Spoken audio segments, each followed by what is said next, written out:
পোনপ্ৰথমে মাধুৰ্য বৰ্মনৰ পৰিয়ালৰ লগত বিলাসী থানাৰ পৰিয়ালৰ সহমৰ্মিতা আছে। এই বিষয়ে ইতিমধ্যে সভাপতি, মুখ্য সচিব আৰু মই এক গভীৰ আলোচনাত মিলিত হৈছোঁ। এতিয়া কথাটো হৈছে, ইলেকশ্যনৰ আগত যেতিয়া এইবিলাক কথা বতৰা কওঁ তেতিয়া ৰাজনৈতিক ইছ্যু কোনোবা দলৰ দালাল বুলি কয়। এতিয়া কি ক'ব? এতিয়া আমি কৈছোঁ যে বিজেপি চৰকাৰ ফেইলিয়ৰ। হিমন্ত বিশ্ব শৰ্মাৰ গৃহ বিভাগ চূড়ান্তৰূপে ব্যৰ্থ হৈছে। এতিয়া কথাটো হৈছে আমাক ল'ৰাটোৰ এনকাউণ্টাৰ লাগে। আৰু আমি বিলাসী থানা আগৰ পৰা কৈ আছোঁ আক্ৰমণ হ'লে প্ৰত্যাক্ৰমণ হ'ব। আৰু কি প্ৰত্যাক্ৰমণ হ'ব এই বিষয়ে অলপ পিছত আমি আপোনালোকক জনাম। বিশেষকৈ অসমৰ প্ৰত্যেক জিলাত এই সম্প্ৰদায়টোৰ বিৰুদ্ধে প্ৰত্যাক্ৰমণ হ'ব।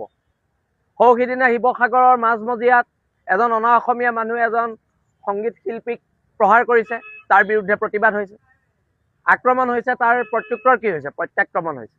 আৰু এইবাৰো প্ৰত্যাক্ৰমণ হৈছে। কথা বতৰাবোৰ চিধা। আমি যেতিয়া কওঁ যে বাংলাদেশী মূলৰ মানুহ যাব লাগে, এতিয়া শিৱসাগৰৰ বহুতো থলুৱা মুছলমান পৰিয়ালে মোলৈ ফোন কৰিছে যে আমাৰ মাটি বাৰী ইতিমধ্যে সন্দেহযুক্ত বাংলাদেশীয়ে দখল কৰিছে বা কিনিছে।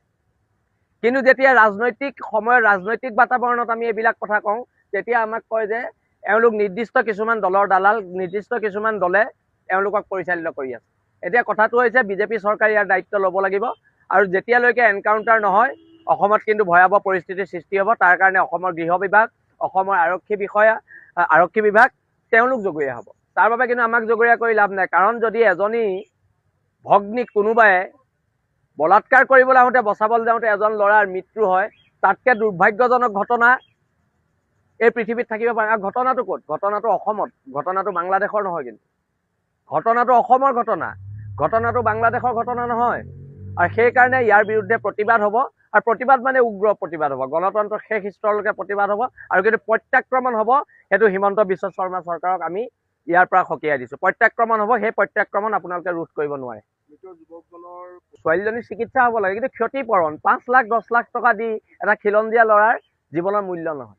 এতিয়া কথাটো হৈছে, আমাৰ এটা মাৰিছে, আমি সিহঁতৰ কেইটা মাৰিব পাৰোঁ, তাৰ ওপৰতহে খিলঞ্জীয়াৰ অস্তিত্ব ৰক্ষাৰ যিখন সংগ্ৰাম, সেই সংগ্ৰামখন থাকিব। এতিয়া আমি কেইটা মাৰিব পাৰোঁ, চৰকাৰে কেই লাখ টকা দিছে এইটো চৰকাৰৰ কথা। কিন্তু কথাটো হৈছে সিহঁতি আমাৰ এটা ল'ৰা অলৰেডি মাৰিলে, আগতে ল'ৰা মাৰিছে। সৌসিদিনা নগাঁৱত এগৰাকী মহিলাক হত্যা কৰিছে। এতিয়ালৈকে এই চৰকাৰ অহাৰ দিনৰ পৰা দুটা খিলঞ্জীয়া মানুহৰ মৃত্যু হ'ল, এগৰাকী মহিলা আৰু এজন তেজাল সুঠাম ডেকা। এতিয়া কথাটো হৈছে আমি সিহঁতৰ এটাও মাৰিব পৰা নাই। অসমৰ জনগণে আমাক সেইটোৱে সুধিছে, তহঁতি কেতিয়া হাত তুলিবি সিহঁতৰ ওপৰত? আৰু হাত তোলা হ'ব।